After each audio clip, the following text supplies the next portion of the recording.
Hello everyone, Bram Lagrou. I really welcome you back to this program. Joining us today is somebody who's absolutely inspiring. I have had the pleasure already to, let's say, have a relationship with him and get to know him a little bit better on a personal level. And what can I say? There's certain people where you see him on stage and you think, great. Then you talk to them off stage and it's maybe not so great. This person can definitely tap and make sure that both fields are covered. Somebody who's in the last 40-odd years has been able to impact millions of people and literally transform their lives. Also has been very prolific in terms of writing books, so 40-odd already and counting, and also many programs for personal development, self-help, leadership development, and the likes published. I'm a great fan of many of his books. I can actually share with you that 2 of his books are on my top 3 from the last 12 years that I've been reading books. Along with Dale Carnegie. So if 2 of them are in the top 3 along with Dale Carnegie, it says a lot about this gentleman. Hello, John. Good to see you. Dr. John Demartini, traveling the world pretty much year in, year out. An extraordinary life already and many years still ahead to impact other people. So what's been the latest that you've been working on, Dr. Demartini? Well, I just, about 5 minutes ago, just finished writing an article for Jet Set magazine, which is one of the magazines I write for. I write for quite a number of magazines around the world, and Jet Set is one of them. And I just wrote one on managing our actions in time, taking command of our life, basically. That's the title, Take Command. I like it, and it's got also a good ring to it. The magazine itself, the name already speaks for itself. Yes, this particular month in January, that particular magazine, I have a special experience. I have written an article on how we dress and it impacts our life. And my daughter, who's a fashion designer, happens to be in the same magazines. We're back to back, which is very special. I don't get that every week. There you go. It's people couldn't have orchestrated it better than how the chance somehow led to it. Yeah, that was very synchronous, very, very amazing to see. Anyway, I research and I write and I travel and I teach, and that's what I've been doing for 44 years. Yep. It's interesting how you mentioned the word synchronicity. Tell us a little bit more about how that somehow can dramatically turn lives around and what you actually need to do in order to create more of it. Well, each individual lives by a set of priorities, a set of values, things that are most important to least important in their life. Whenever they set goals and intentions that are aligned and congruent with the truly highest values in their life, the things that are truly most meaningful, important, and inspiring, they're spontaneously inspired from within to act. They have the most awareness and selective attention for those items, those actions. And they end up maximizing the synchronous people, places, things, ideas, and events to help them achieve when they're actually being congruent with what's really most important in their life. So often people have delusions on unrealistic expectations and fantasies about what they want in life, mainly because of the injected expectations and values of other people that they admire or live subordinate to. And they don't really get true to themselves, and therefore they miss out on the magnificent synchronicities that are capable of being in their life when they are authentic. The key is making sure that they live congruently, integrally, and authentically according to what's truly most important to them and set goals that are really theirs, not somebody else's. So being truthful to oneself is definitely, let's say, something that instigates that type of journey. I believe the synchronicity is a feedback mechanism from your environment to let you know that you're being yourself. And I think that that is what maximizes the momentum-building achievements that we all have capacities to do. It's a great point. Well, speaking of that, Dr. Demartini, sometimes you find that a lot of people are right now employed, or they started just their own business. And for some reason, either it's hard to step into it and get serious about the dream they've got for themselves, or they started it, but somehow they're not getting any traction. What would be some of the, what would be your point of view in terms of what prevents people from doing it, and why should they perhaps make the leap? Or when they're already in it, what could again make them perhaps play smallish? Well, there's a series of questions there. I'll try my best on it. The first thing is, if you're working for somebody else, my advice is to make a list of all the responsibilities, duties, or job description that you have. And ask yourself, how specifically is doing these items, these actions, these responsibilities on a daily basis going to help you achieve your next step in life? How is what you're doing on the way, not in the way? So you build momentum and vitality and inspiration, because you see that in your own self-worth will grow by knowing that you're actually doing wise things to get you what you want in life. Because nobody goes to work for the sake of somebody else or a job. They go to work to fulfill what's highest on their values, what's most important to them. If they can see that their job is on the way, not in the way, and it's helping them get what the next step is, they will have gusto for that job. They'll be more engaged, they'll be more inspired. They may be able to turn that job into a client in their next adventure. I like that one. And I've seen this, I've consulted with many of them that have done that.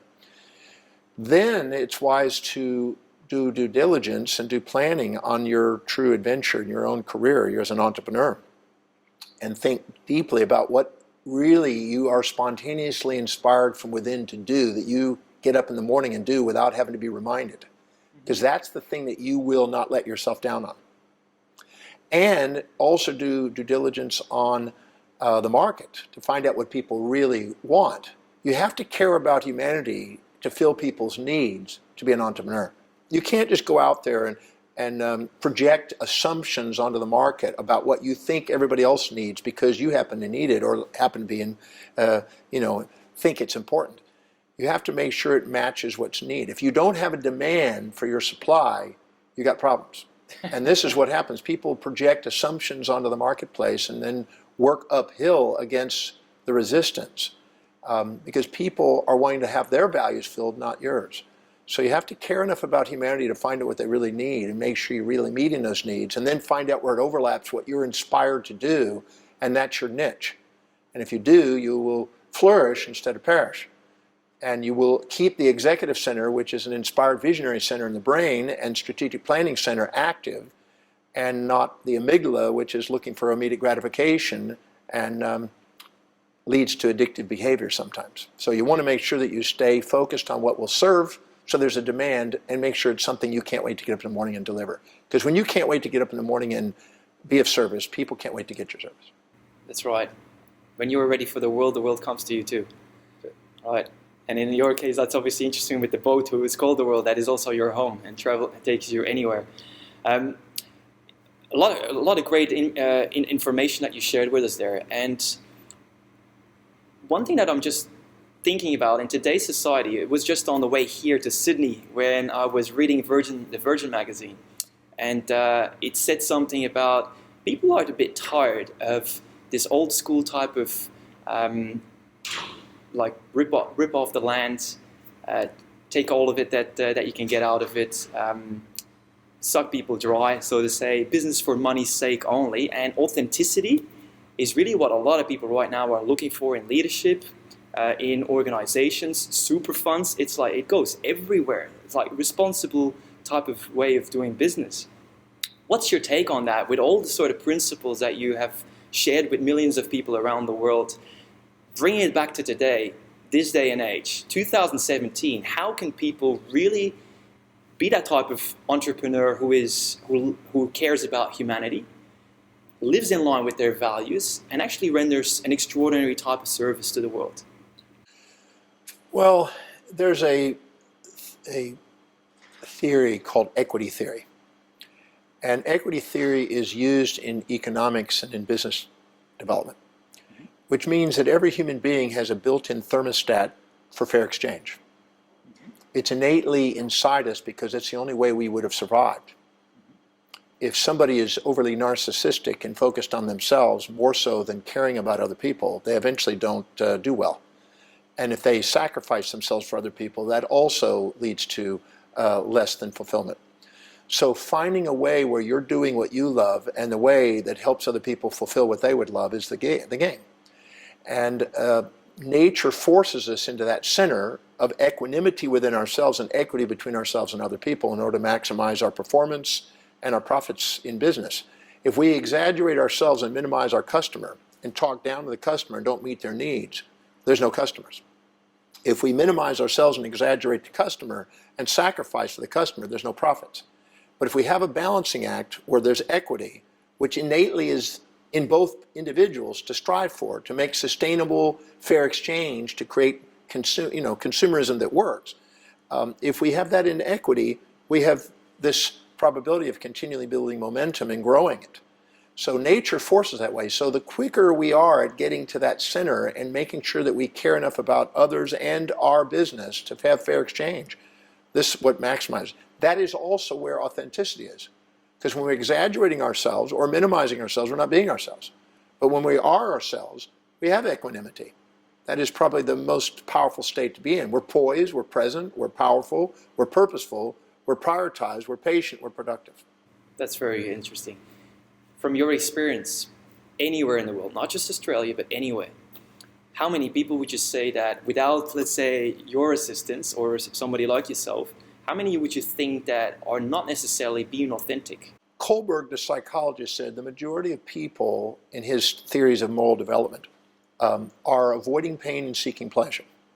They're hedonistic and they're in their animal amygdala region of the brain and their functions. Some, fewer, are subordinating to individual authorities, mothers, fathers, preachers, teachers. Some, even fewer, are subordinating to collective authority in the sense of community, city, state, nation, world. But few transcend that and have the courage to transcend tradition, convention, and be authentic, transcendent individuals that follow what's inspiring to them, at the same time serving people. Those are few in number, but great in consciousness. And those are the individuals that are the great leaders that leave their immortal effects on the planet. They're the unborrowed visionaries, as Ayn Rand had described. So I think that we all have that capacity to do it and to be there and to live that way. But we need some sort of mentoring and guidance sometimes to awaken it. But it's there innately inside all of us. And we work our way up. Just like you have in the Olympics, you have many people playing a particular field, playing a particular sport, but they get fewer in number as they go up to the Olympics. That's so too in business, and so too in almost every field. Education, social leadership, etc. So the question is, where do you want to play in the scales of life? Where do you want to play in the game? Do you want to play at the top? That demands self-governance and true equanimity and true inspired vision. The executive center of our brain is involved in inspired vision, strategic planning, executing the plans, and self-governance. If we have self-governance, we awaken that area and we end up with authentic, original, innovative ideas that make marks in history. We'll come back to the leadership side of things and the brain as well. But I'd like to touch again on something else you said earlier. So you said it's important to sometimes have guidance and mentoring. Somebody who, in the lead up to this interview, somebody said, I would really like to know, so I'm bringing a question from somebody else into this conversation. I would really like to know what the single one piece of advice is that Dr. John Demartini has had personally that impacted his life tremendously. I don't know if I could say just one. I think it's a melting pot of a bunch of incremental advices along the journey. But I think the number one thing that a person can do, Mary Kay from Mary Kay Cosmetics, about 30 years ago, I was speaking for about 4,500 of her women. And afterwards, I had the opportunity to meet with her privately. And I asked her what advice could she offer me to help me fulfill my mission of traveling the world and being a speaker. And she said, every single day, write down the highest priority actions that you can do that day that can help you fulfill your mission, and document them and keep records of them, and do not go through the day without getting those done. Make sure they're actions for that day, and make sure that they're things that are really truly inspiring and meaningful to you that you get done.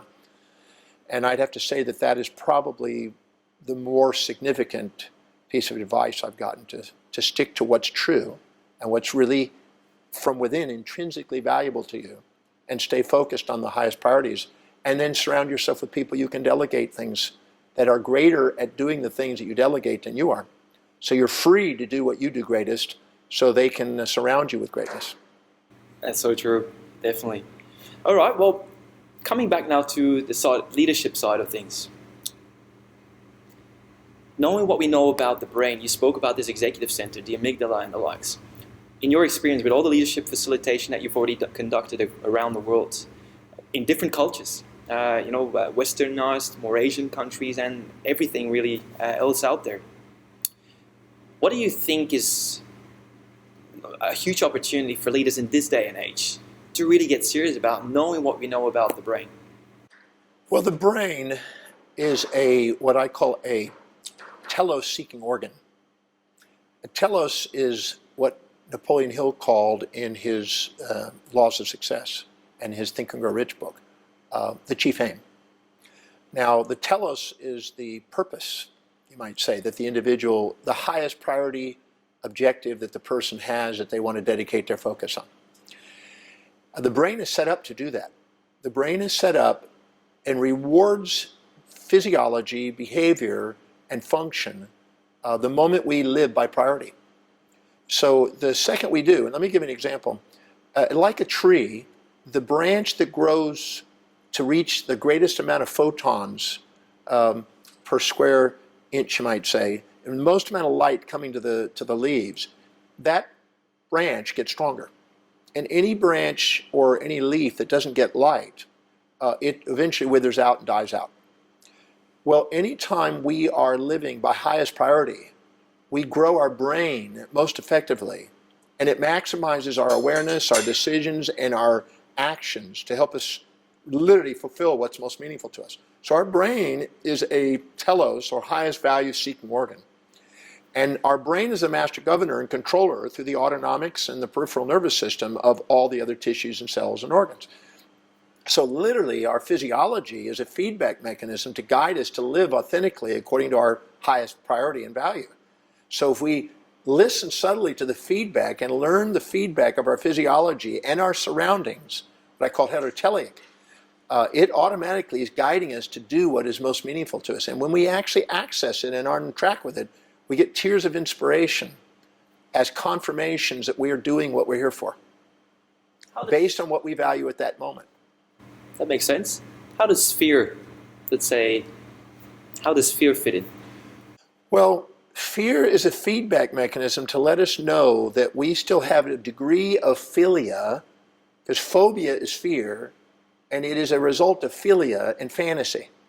So anytime we set a goal that's not authentic, and we have a bit of a fantasy that hasn't been refined, that it's not truly objective, and hasn't been reasoned through and planned and objectively, structured and mitigating risks and really planning, we haven't really used the executive center. Fear is a feedback to let us know that our plan has got incompletion. It's got flaws in the plan, and it's got bits of fantasy in it that hasn't actually been thought through. And the planning mechanism is designed to filter out the fantasies, to get objective in our objectives, and to make sure that the thing is balanced in our goals, so we don't have fantasies that lead to phobias. Phobias are our friends, they're not our enemies. And there's 7 basic ones as a result of subordination to outer authorities. We sometimes subordinate to outer authorities of people we think are smarter than us, and therefore we have the fear of not being smart enough, or the fear that we're subordinate to people that we think are more successful than us, so we think we won't succeed, fear of failure. Or we think that somehow they're more wealthy than us, and then we fear that we will lose money or not make money. And then we have the fear that they'll have a greater relationship dynamic, and we fear that we lose loved ones or respective loved ones, or the fear that they might reject us because we are subordinating to those people we think their opinions are more important than us, or the fear that we don't have the vitality or looks to pull it off, or the energy or the strength or the health to do it, because we're subordinating to people we think have more stamina than us, or that we think that somehow we might have the fear of breaking the morals and ethics or the mores of the people that we're subordinating to. And these fears are subordination fears to people we think are up on pedestals, and we're not here to put people on pedestals or pits, we're here to put them in our heart. When we love people and put them in our heart, don't exaggerate or minimize them or ourselves, and we have equanimity within ourselves and equity between ourselves and others, we automatically transcend the phobias that are byproducts and get clear objective goals that are based on our highest value, where we excel and where we actually build momentum and achieve the greatest we can achieve. This one is probably a bit of a cheeky one, so I hope you're comfortable with that. What's the one single question that you always would have liked somebody to ask you so that you could share your answer, but nobody ever bothered asking you? I believe that every individual has a true magnificence sitting inside that is not always recognized and honored. And people don't always give themselves permission to shine. They sometimes, as I say, live in the shadows of others instead of on the shoulders of giants. And so when people ask the question, can I really pull something off and achieve something and do something like that? I explain to them that if they set goals that are truly theirs, they increase that probability. And they wake up their natural born leader. So when people are challenged by doubts whether they can pull off the goals that they set, I like that question because I get to elaborate on them and make the distinction between unrealistic expectations and real goals. And many times people set goals that are based on other people's values, not their own. I'll give an example. I sometimes stand in front of thousands of people and I ask people, how many of you want to be financially independent? And every hand goes up pretty well. And I ask, how many of you are financially independent? And a lot of hands go down. Great percentage.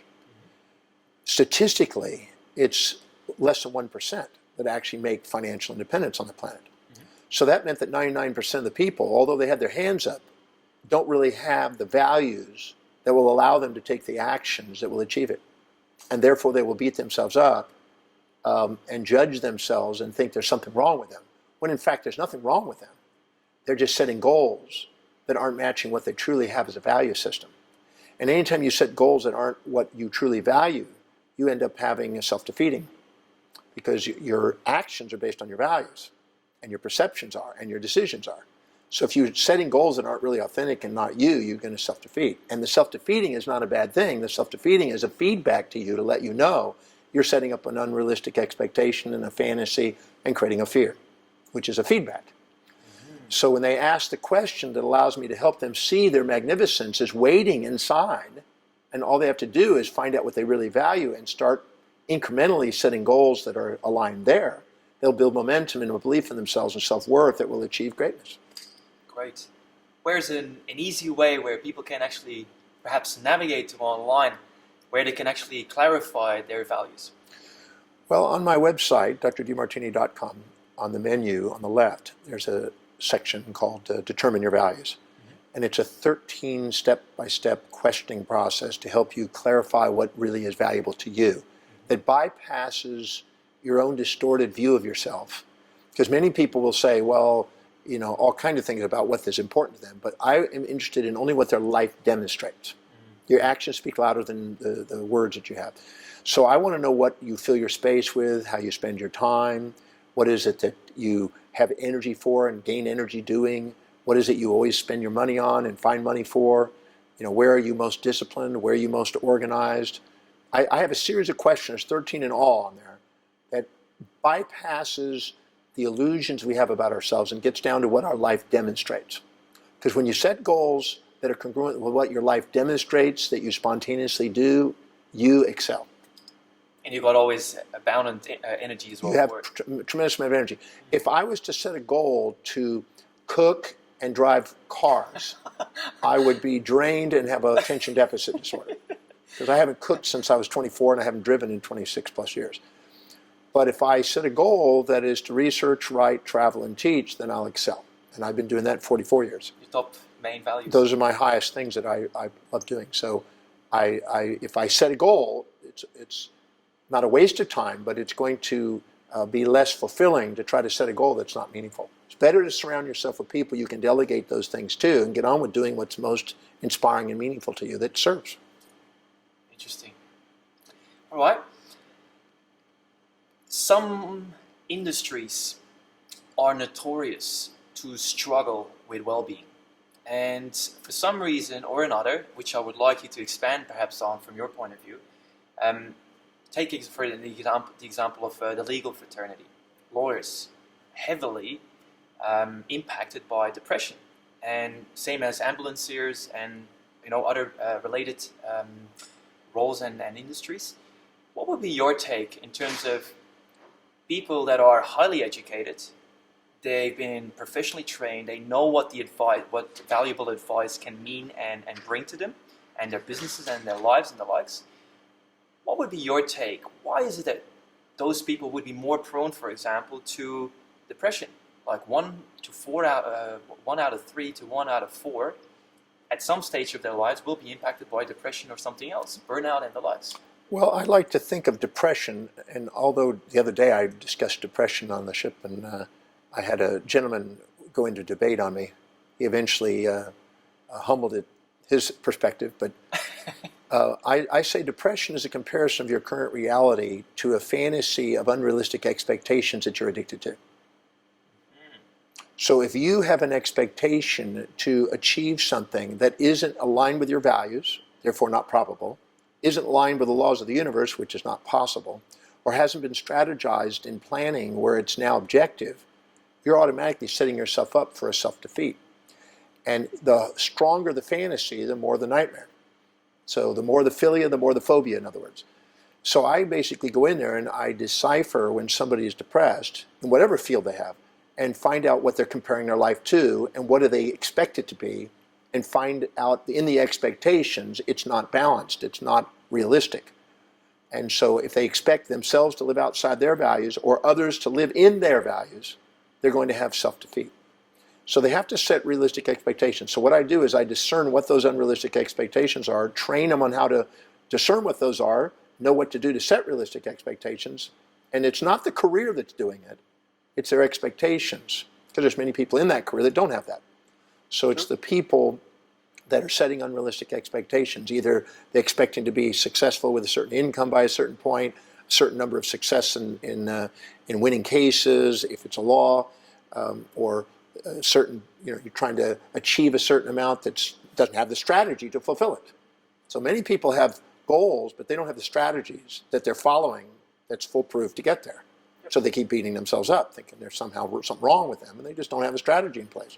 And they don't have, and that's where mentorship can learn through foresight, not hindsight, and also making sure you're prioritized that are really meaningful to your priorities and linking the responsible actions that it takes to get the goal to your highest values so you're likely to do them. Or surrounding yourself with people to get it done. You don't have to do it yourself in order to get it achieved. They can help you. Especially if it's something that you are not good at or that you don't like doing. There's a lot of things I don't do. I don't drive. I don't bother driving because it's just not a priority to me. I'd rather write a book in the back of the seat and somebody else drive. Great. So it's really, again, back to that authenticity. Be authentic to your own priorities and values and things you're inspired by, and also allow others to do the same by them. If you learn the art of finding out what other people's values are and don't expect them to live outside those values, and finding out what your values are and expect yourself to live only in those values, you go a lot farther and have a lot less depression. I've yet to see a depression that doesn't have unrealistic expectations sitting there. Interesting.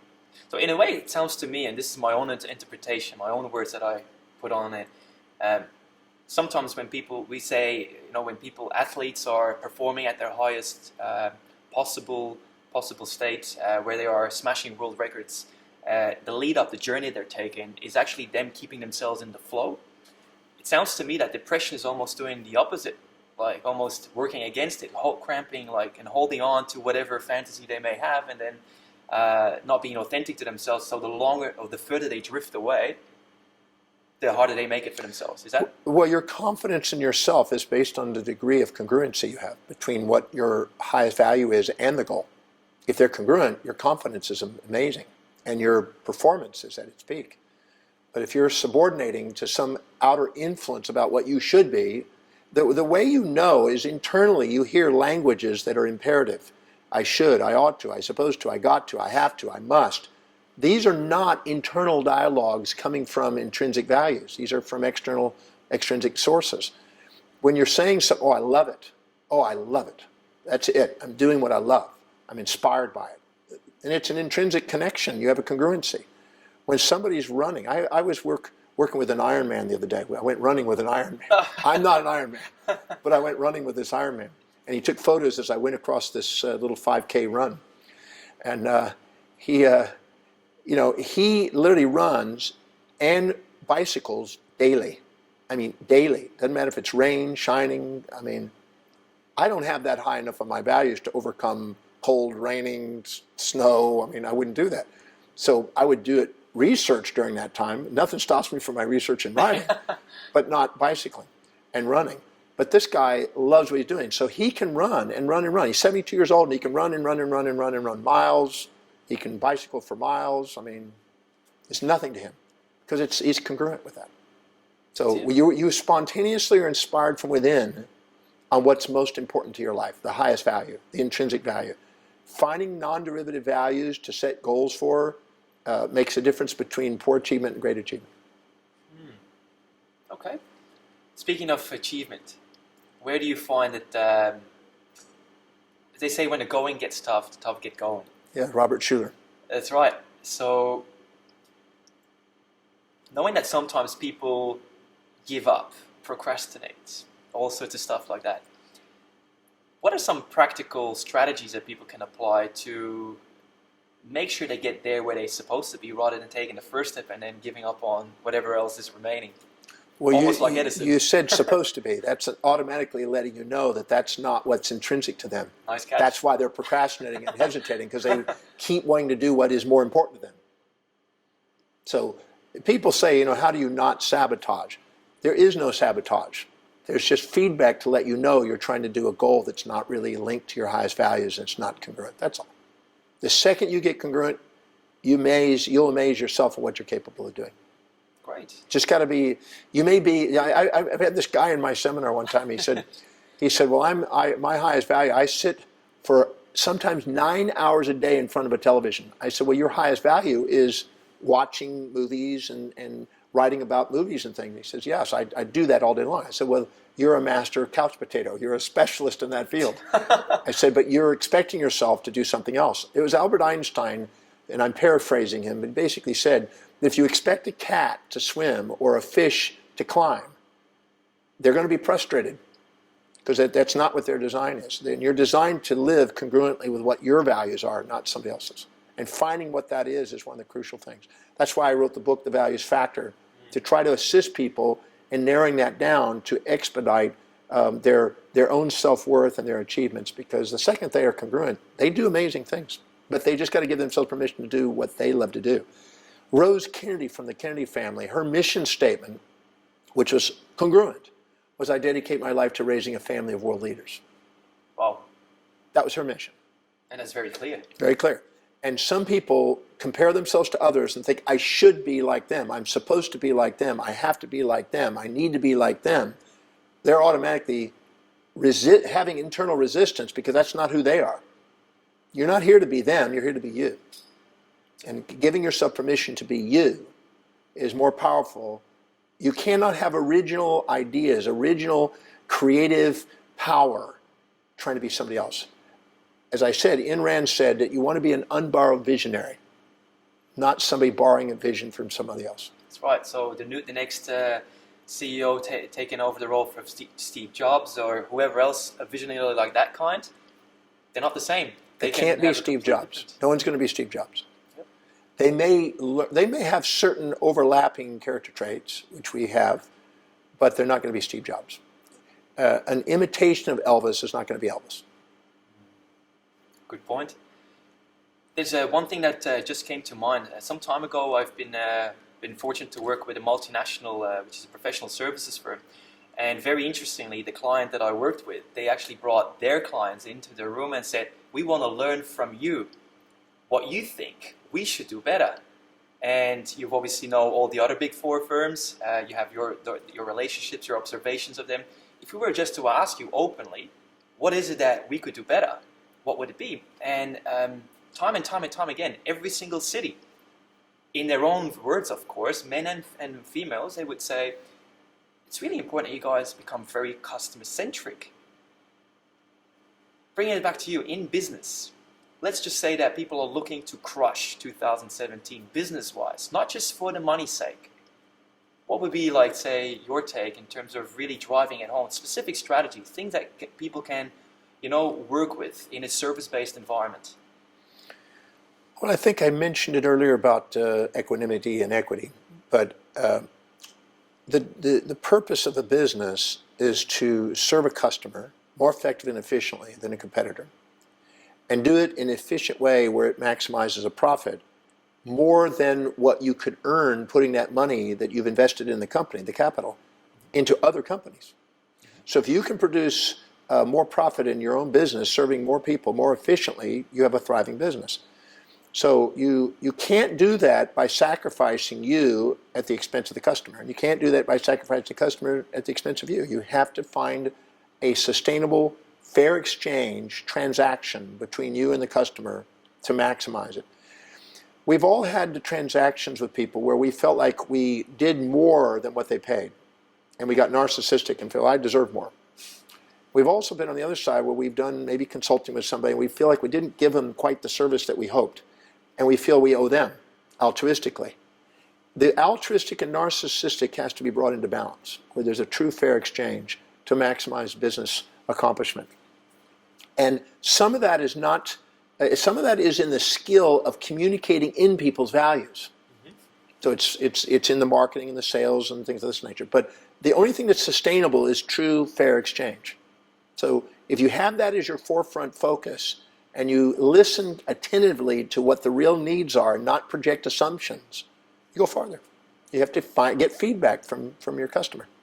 Customer-centric is important, but not to the extent where you've sacrificed yourself doing it. You have to listen to them and find that balance between the company and the people, and the shareholders, stakeholders, whoever is involved. It may be the economy, the environment, all the variables that are in the play today all have to be considered, and the more equanimity you find between those, the more thriving the company will be. That balance is obviously a key principle in all your teaching, so to say. Well, it's shown up in physiology, so healthcare. It shows up in sociology. It shows up in economics. It shows up in business development. It shows up in our inspirations in life, you might say. In all areas, our mental development. If we have a balanced, objective, reasoned mind, we have the most accomplishments in science. Love it. You mentioned just business development, which is something that is really dear to my heart. And I've actually sometimes had to laugh with some of the experiences that you describe in some of your books. I remember you being in an elevator and starting to sing and doing a little rhyme to get people inspired to actually come into your practice back then. Really made me laugh, and I thought, this is so different, so creative, and you really allow yourself to be different. Bringing it back to business development, I've noticed that, especially since I've been working here in Australia, a lot of people find it hard to be in a sales or business development role, and it seems like they always have these associations of the used car salesman, or manipulation, or doing the wrong thing by the clients. And there's this feelings of guilt. They almost excuse themselves for the role they've got on their business card, or they don't want to even consider themselves being in sales. Like, for example, some partners in professional services firms, sales is a dirty word. People really feel uncomfortable just hearing the word. It's almost like the cat whose hair starts standing up. Your take on this one? Like, how can people really make a difference while being in sales and in business development? Well, I remember hearing a term, and I'm paraphrasing, nothing ever gets done until somebody sells something to somebody. And whether you're in a relationship, in a marriage, you sold yourself to them, and they sold themselves to you. When you're trying to educate your children, you're selling ideas to them. And if you do it in their values, they listen and they apply. So our life, our social life, almost every area of our life is giving us feedback to let us know that sales are important. Selling is the same as caring. The same thing. It's exactly the same thing. If you're careless, that means you think that your values are more important than others. Mm-hmm. If you care full, that means you think other people's values are more important than yours, because you're walking on eggshells. Mm-hmm. But if you're caring, that's the thing that keeps the rings on the finger. And Beautiful. That's the thing that is sales, is what keeps clients on the table. Yep. Always these great analogies. Love it. Thank you for that. there's a particular book that really made a huge change in my life, and I highly encourage other people to take it on as well. The Gratitude Effect. Could you please summarize what the impact is of the Gratitude Effect? Well, the basic principle is something that William James, the father of modern psychology, stated about 1895. He said, the greatest discovery of his generation is that human beings can alter their lives by altering their perceptions and attitudes of mind. So it's never what happens to us, it's what we decide to perceive it to be and how we use it. How we're thinking. Because, you know, you look very carefully, some of the most successful people, more high-achieving people in life have had challenges. And it's the challenges that made them great, not the support and ease that people are given. In fact, you over-support somebody, you can make them juvenilely dependent. It's the challenges that make us innovate and create and come up with the entrepreneur. So learning how to take whatever challenges you face and asking how specifically are they helping me fulfill what's highest on my priorities, my highest values, what's most meaningful, my most intrinsic focus. If you do that and answer that many times, you'll be inspired to get up in the morning because no matter what happens, it's helping you get what you want in life. And you'll have a gratitude attitude. And I really believe that gratitude is the key that opens up the gateway of the heart, allows the love that's sitting there that we want to share with people, that if we only had 24 hours left in our life, we would share with people. It allows it to come out and allows us to be inspired by what we do and love what we do. And I think that's how we tap dance to work, as Buffett describes. Wonderful. Obviously, an open heart also allows us to be more present. They're one and the same. And I really believe that there's a thing that in old philosophy, there was around the earth, if you imagine the earth here, a sphere. If we go to the circumference of the sphere, this is where the multitude lives. But as we expand our sphere of awareness and influence, we go towards, you might say, the fewer in number, greater in consciousness, the solitudes, attitudes of the sun, the enlightened ones. And we have multitude or solitude in the sense. And the altitude that we go to is based on the gratitude. So therefore, the sphere of awareness and influence that we have is based on the gratitude that we have in life. And our gratitude is directly proportional to how congruent we are between our goals and our highest values. When those are congruent, our confidence in ourselves, our willingness to achieve, our willingness to tackle challenges, and our willingness to serve all grow. And therefore we leave our effect. So in effect, to have a good impact, to create a legacy, by investing more in relationships, by expressing sincerely and authentically thanks, that in itself already goes a long way? Well, that's one of the components that help it, but the magnitude of space and time within our innermost dominant thought will determine the level of conscious evolution we obtain in our life. So that means that every time we set a goal that is congruent with what's really important to us, we tend to achieve it. We walk our talk, not limp our life. And we give ourselves permission to achieve greater space and time horizons. Elliot Jacques, in his Requisite Organization text, described that as you go up the ladder, you might say, in the corporate world, you find that the space and time horizons expand.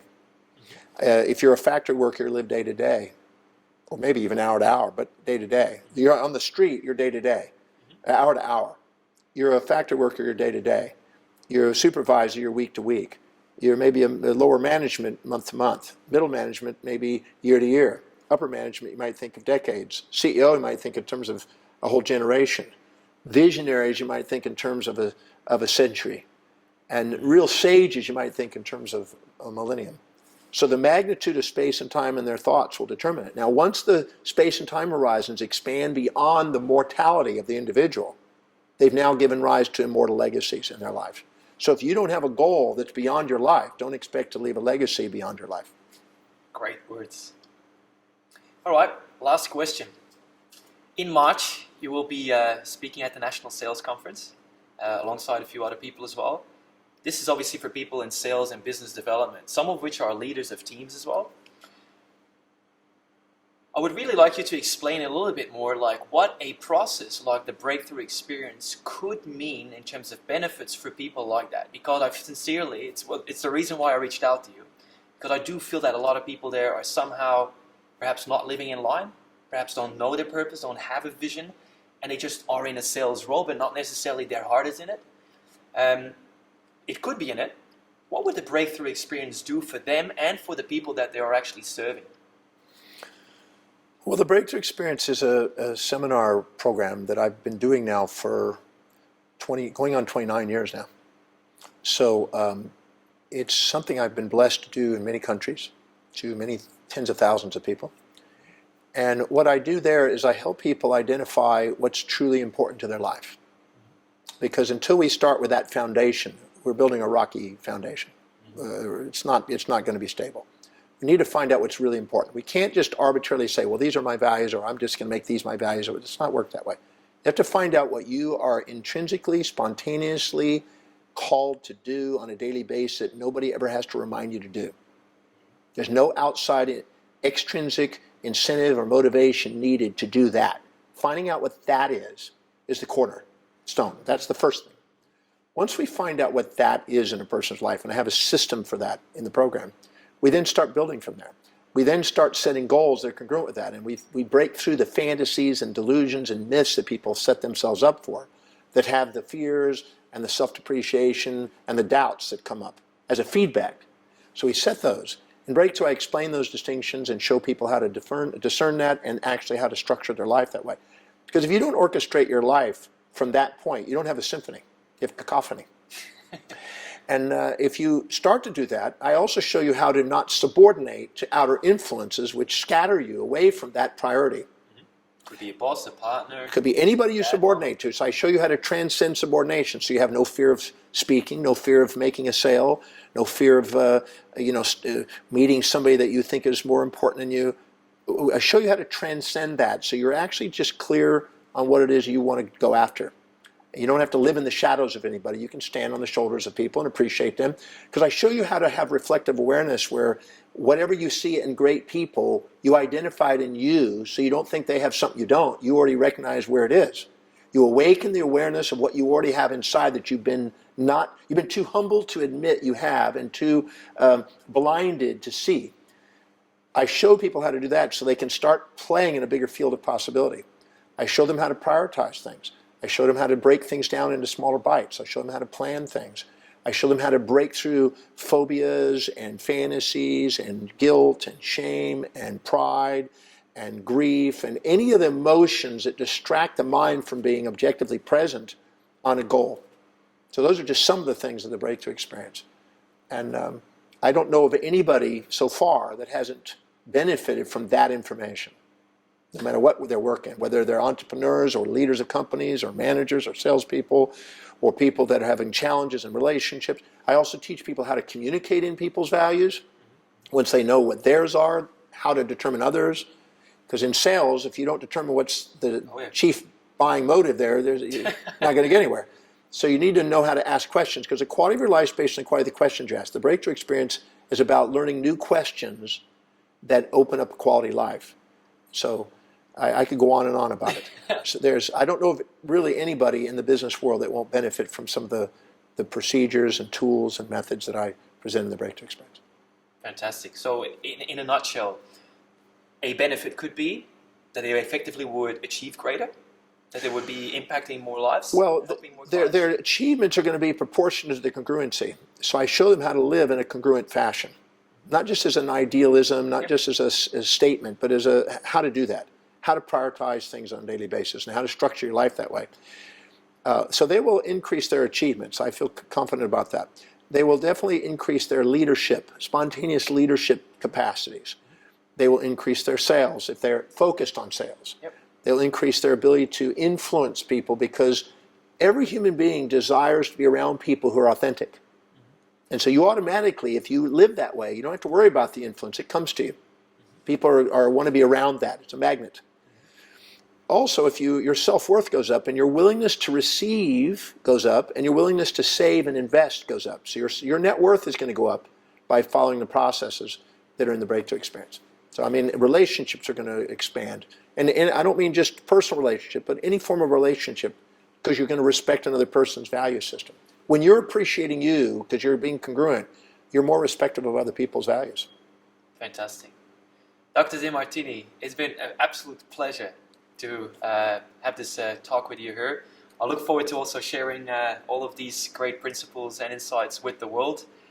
Thank you so much for your time. Thank you. You've obviously got a class tomorrow with nearly 100 people working on planning for the year. So I Yeah, really, this is an executive master planning program that we're doing starting tomorrow. For Fantastic. three solid days. I love it. well, I very pleased for those people that have made the commitment and the investment in themselves. And thank you once again. All Thank the you. best and see you till soon. I look forward to it. Thank you.